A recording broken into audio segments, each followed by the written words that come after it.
Know your weaknesses? Hi, I'm Brian Pombo. Welcome back to Brian J. Pombo Live. Today we're going to be talking about your weaknesses and how they might be slowing down your business growth. First, I wanted to talk about dreambizchat.com. There's not a whole lot you can do with a piece of paper. I could have it come up from up here, from down here, up here, over here. I've lost all creativity when it comes to that. But dreambizchat.com is a place where you need to go if you are a business owner or an executive, in other words, a decision maker at a company that produces products or services that help people in the self-reliance field. So if you do anything that allow people to become more self-reliant, you're specifically going to enjoy this video at dreambizchat.com. It's all about the dream business transformation, and there's a special offer just for you that's free. And it's a $600 plus value, so it's worth checking out. Dreambizchat.com. The link is in the description. Now, let's talk about your weaknesses. I run into a lot of different type of business owners. So I interview people on my podcasts.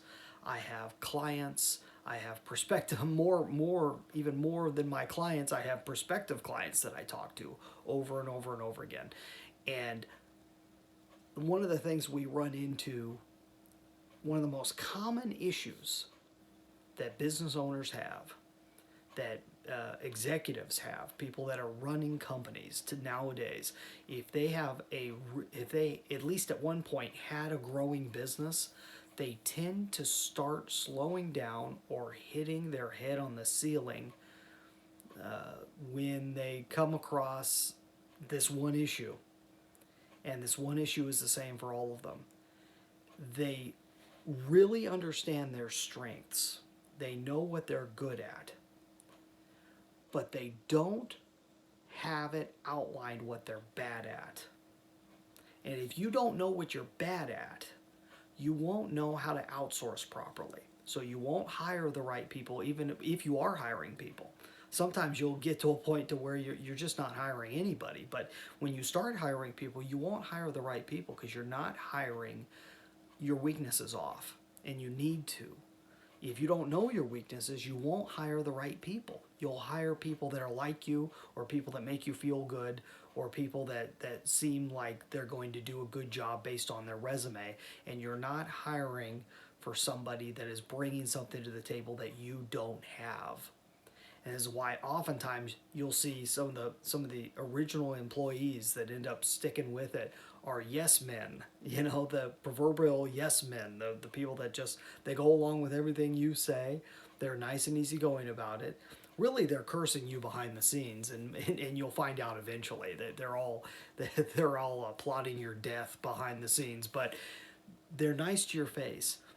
And if you don't really understand what your weaknesses are, and you know you have weaknesses, and we all do, we all know we have weaknesses, but if you don't outline specifically what needs to be filled, what you will never be able to do in your business very well, you have to know those things, and you have to get them off your plate as soon as possible.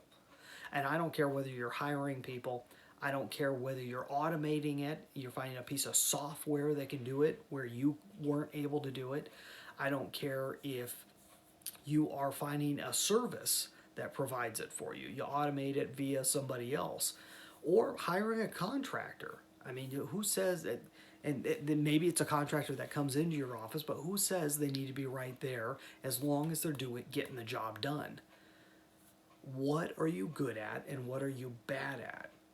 And one of the things I highly recommend people looking into is the concepts of conation that are expressed by Kathy Kolbe. You could check out all of her stuff. I believe it's all about the Kolbe index is what you need to take, and you need to find out what your high points are and low points are and learn about what those are and how to hire those points out.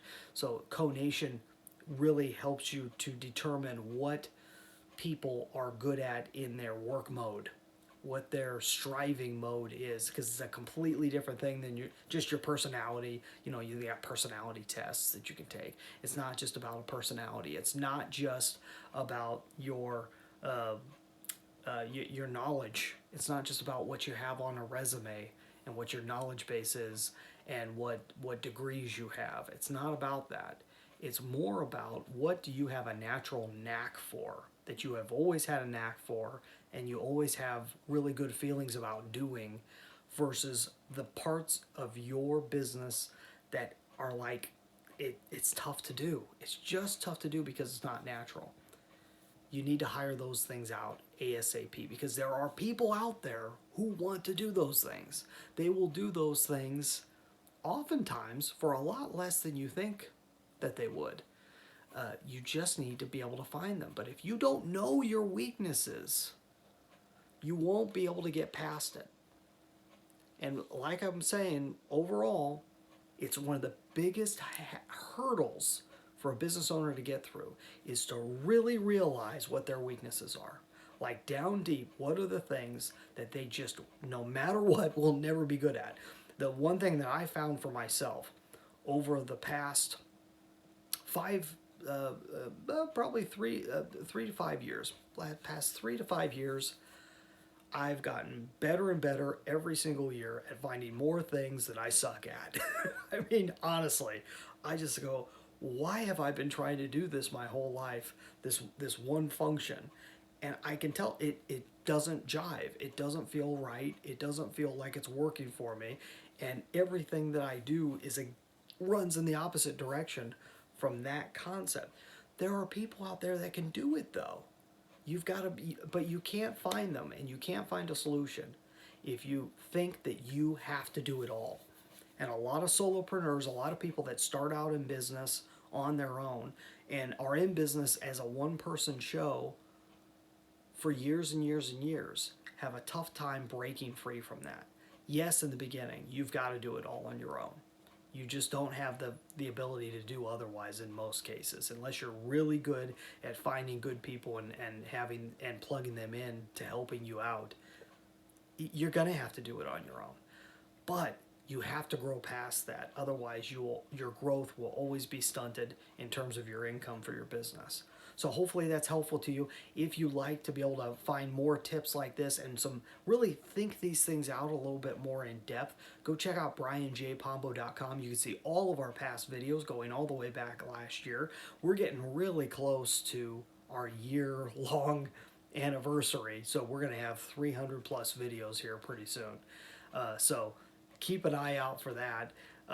But you can watch all the old ones. You can listen to them if you'd prefer listening to them. We're available via podcast. You can type in Brian J. Pombo live into any podcast directory. You should be able to find us. And you can also find reruns of those at brianjpombo.com. Hey, and if you'd like to talk with me, I have strategy sessions available. We're going to have more and more programs. I've got a book coming out that you'll be able to take a look at. Go sign up for it over at brianjpombo.com, and we're going to see you tomorrow. In the meantime, get out there and let the magic happen.